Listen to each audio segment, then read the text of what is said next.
अध्यात्म का मतलब लेक्चर नहीं है कि खाली लेक्चर रोज सुनते हैं, रोज सत्संग करते हैं। सत्संग और अध्यात्म का मतलब होता है हम वैसे हो रहे हैं, दिन प्रतिदिन वैसे बन रहे हैं, तो जीवन में परिवर्तन होगा।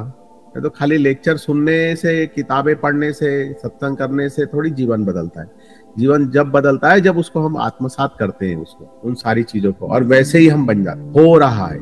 मैंने अगर ग्रेटिट्यूड कहा तो ग्रेटिट्यूड होना चाहिए अंदर से। बो डाउन तो अंदर से बो डाउन होना चाहिए।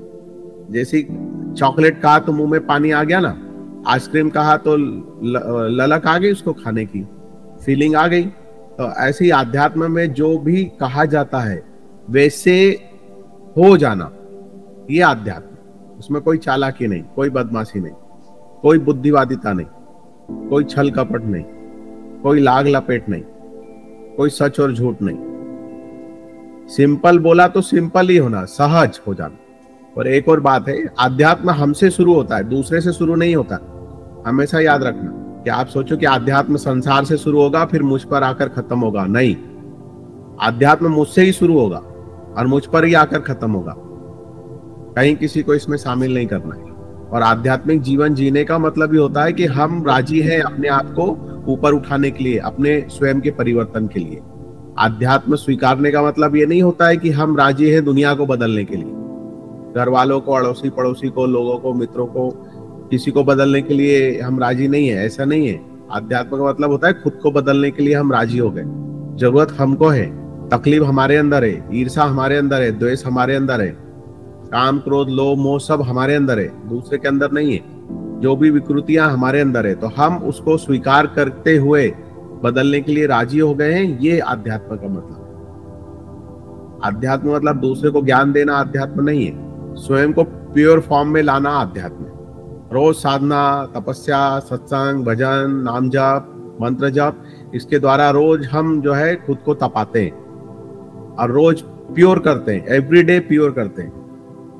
और अगर आप प्योर नहीं हो रहे हो तो इसका मतलब ये आध्यात्म नहीं है। आप 15 साल से साधना कर रहे हो या 20 साल से साधना कर रहे हो, वो कोई मायने नहीं रखता है। आप में परिवर्तन हो रहा है तो साधना का मतलब है। और आप में, आपकी स्वयं की नजर में कोई परिवर्तन ही नहीं हो रहा है, आप वैसे के वैसे ही हो।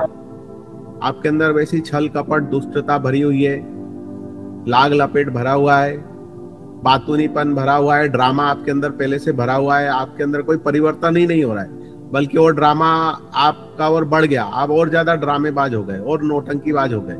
तो फिर आप आध्यात्मिक जीवन नहीं जी रहे हो, फिर समझ लो आप कुछ और ही कर रहे हो। सहजता खत्म होके और चालाकी और आपके अंदर कपट भाव बढ़ रहा है, छल कपट बढ़ रहा है, ईर्ष्या द्वेष बढ़ रही है, तो फिर आप परमात्मा के करीब नहीं जा रहे हो। आप समझो और उल्टा संसार में फंस रहे हो, आप माया में जा रहे हो। फिर आप दिखाने के लिए कितना भी आप आध्यात्मिक हो जाओ, वो आध्यात्म नहीं है।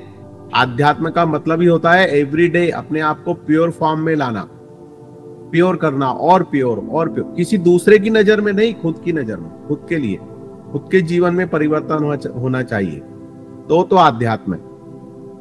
नहीं तो फिर सारा अध्यात्म ड्रामा है, कोई अध्यात्म नहीं। तो जितना हम सहज हो रहे हैं और परमात्मा के करीब जा रहे हैं, हम सारी अपनी बुराइयों को परमात्मा के चरणों में रख करके उनसे हम ऊपर उठने की प्रार्थना कर रहे हैं और हम में बदलाव हो रहा है, तो आध्यात्म है। आध्यात्म जो है मनुष्य का जीवन बदलने के लिए होती है, दिखावा करने के लिए नहीं होता है। शो ऑफ की चीज थोड़ी है वो, ठीक है। देखो, हमारी इस बारे में कई बार चर्चा हो चुकी है। वही बोला है कि हम हमेशा दूसरे को ही बदलने में लगे रहते हैं। पूरे संसार को संत बना दोगे तो फिर क्या करोगे? आप तो वैसे ही रहोगे दुष्ट के दुष्ट। अब पूरा संसार महात्मा हो जाएगा तो फिर क्या होगा? और आप वैसे ही रहोगे। सबके अंदर आपको कमियां नजर आती है, इसमें ये प्रॉब्लम है, इसमें ये प्रॉब्लम है, उसमें वो प्रॉब्लम है, सब में प्रॉब्लम है। सबकी प्रॉब्लम ठीक कर दोगे, अच्छा ठीक है, कर दी, फिर सबकी प्रॉब्लम ठीक हो जाएगी तो बलि किसकी चढ़ेगी? बाद में आपकी बलि चढ़ेगी। आप ये सोचते हो? बोले सब निष्कपट हो जाना चाहिए, सब छल कपट रहित हो जाना चाहिए, सब लोभ लालच रहित हो जाना चाहिए, सब दानी महात्मा हो जाना चाहिए, सब सच्चे हो जाना चाहिए। अब ऐसे सब हो जाना चाहिए। हमने क्या होना चाहिए? हमने वैसे ही रहना चाहिए। तो अंत में क्या होगा? फिर सब बदल गया, पूरा जगत बदल गया। तो जो सच्चा है वो कपटी को सहन करेगा क्या? सब मिलकर के आपको पकड़ेंगे और फिर जय राम जी की। फिर आप बोलोगे हम तो भला ही करने गए थे, हमारा ही बुरा हो गया। तो ऐसा भला मत करने जाओ, पूरी दुनिया को महात्मा बनाने मत जाओ, खुद तो बन जाओ महात्मा पहले। कहने का तात्पर्य क्या है? दूसरे अर्थों में, किसी का भला करने मत जाओ, पहले खुद का तो भला करना सीख लो अच्छे से। खुद का भला करना आता है क्या हमको? स्व कल्याण, स्वयं का कल्याण करना आता है क्या? फिर बाद में पर कल्याण करना। पहले स्वयं का कल्याण करना तो हम सीख ले। बच्चे जब छोटे छोटे होते हैं, कहीं से कुत्ते बिल्ली उठा लाते हैं और बोलते हैं पापा हम ये पाल ले क्या, मम्मी हम ये पाल ले क्या? तो पापा मम्मी क्या बोलती है? क्या बोलते पापा मम्मी? पहले खुद तो पल जाओ, फिर कुत्ता पालना, फिर बिल्ली पालना। तो वैसे ही है, गुरुओं के पास में, माता पिता के पास में, संतों के पास में, सत्संग में हम खुद का जीवन परिवर्तन करने के लिए जाते हैं, न कि हम ऐसी ट्रेनिंग लेने जाते हैं कि वहां से ट्रेनिंग लेके आएंगे फिर हम दुनिया को राइट करेंगे। ऐसी कोई ट्रेनिंग नहीं होती वहां पे। तो ये ठीक वैसी बातें, ये स्वयं के एडॉप्ट करने के लिए होती है, पर ये सब नहीं होता है, इसके उल्टा सब कुछ होता है। हम अपनी माता पिता से जरूरतें पूरी करवाते हैं, पूरी, और उसके बाद फिर उनके साथ कहीं घूमने जाते हैं तो सिग्नल पे कोई भिखारी मिलेगा तो बोलेंगे पापा इसको भी दे दो, इसकी भी मदद कर दो, उसकी भी मदद कर दो। तो फिर पिताजी क्या बोलते हैं? मैं तुम्हारी मदद कर रहा हूं, तुम अब उस लायक बन जाना कि तुम सबकी मदद करो। या फिर जिससे तुम्हारी मदद की गई है उसमें से मैं कटौती करता हूं और फिर दूसरों की मदद करता हूं, चलेगा क्या? तो बच्चा चुप। तुम आइसक्रीम खा रहे हो तो आइसक्रीम कितने की आती है? 20 रुपए की आती है, तो मैं 10 रुपए वाली दिलाता हूँ, 10 रुपए में ये सिग्नल पे जो जरूरतमंद है इसको दे दूं, चलेगा? तब फिर बच्चा राजी नहीं होता। तो ऐसे गुरुजी के पास गए, गुरुजी मेरा भला कर दो, मेरा ये कर दो, वो कर दो, फिर मेरे रिश्तेदार का भी कर दो, मेरे पड़ोसी का भी कर दो, अड़ोसी का भी कर दो।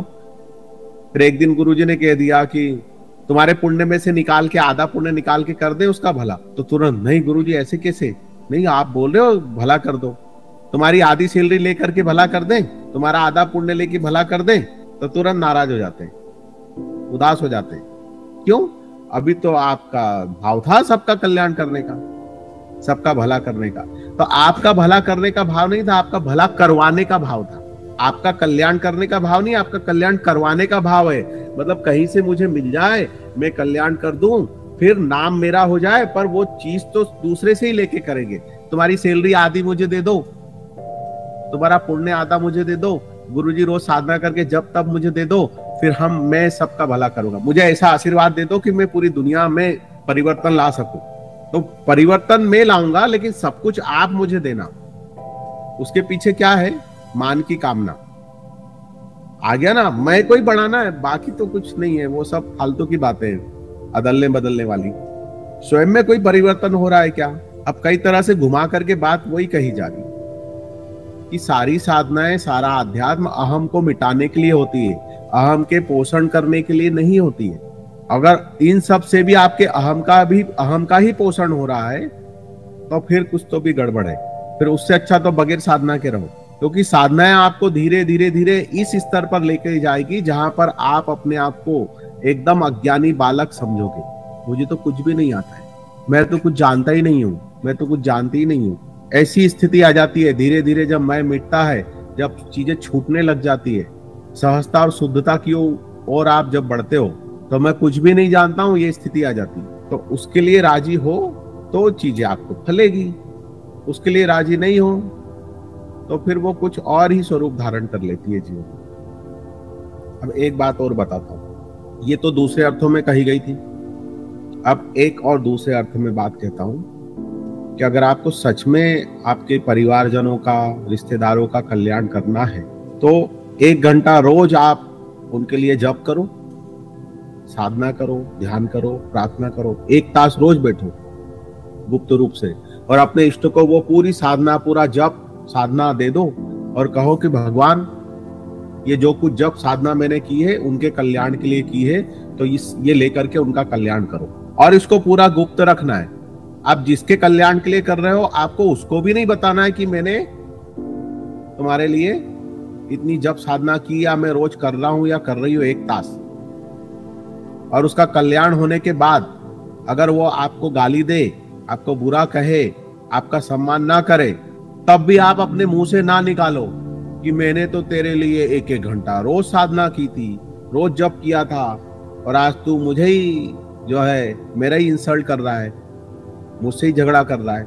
ये भी ना निकले तो शुद्ध कल्याण की भावना है। मतलब अपने मैं को पूरा जीरो बाजू में रख करके, और फिर आप जब कर रहे हो, हम तो तुरंत जाके बोल देते हैं हमने तुम्हारे स्वास्थ्य के लिए मन्नत मांगी मंदिर में, ठीक हो जाएंगे तो हम वहां पे वो चढ़ाएंगे, मैं ये कर दूंगी, मैं वो कर दूंगी या कर दूंगा। तो मैं को हम बीच में रखते हैं, मैं का पोषण करते हैं, वास्तव में हम उसको कोई ठीक भी वो कोई कल्याण वल्याण की भावना नहीं होती, और हमने उसके लिए इतना किया, हमने उसके लिए उतना किया, ये कोई कल्याण वल्याण नहीं है।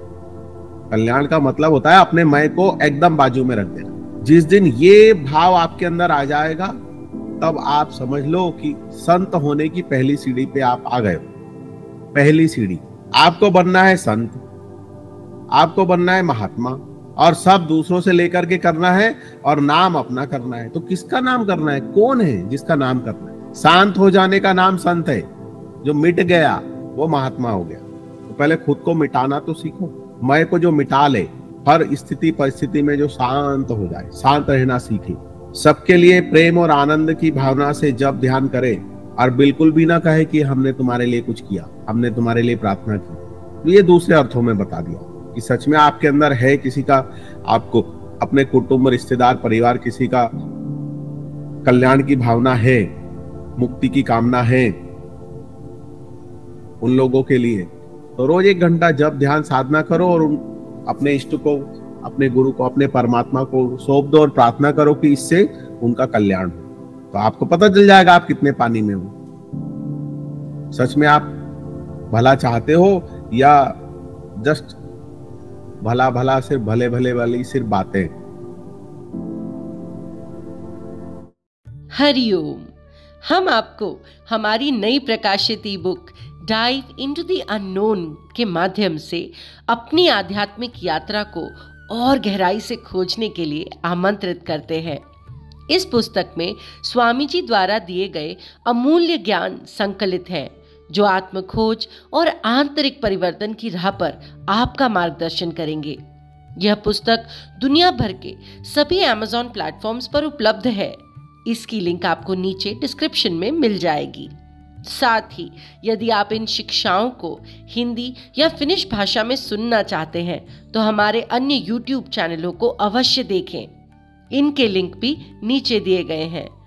चाहे वह अंग्रेजी, हिंदी या फिनिश में हो, यह ज्ञान शाश्वत, सार्वभौमिक और अत्यंत मूल्यवान है। देखने के लिए धन्यवाद। कृपया वीडियो को लाइक, शेयर और सब्सक्राइब करना ना भूलें। अगले वीडियो में फिर मिलेंगे। हरिओम।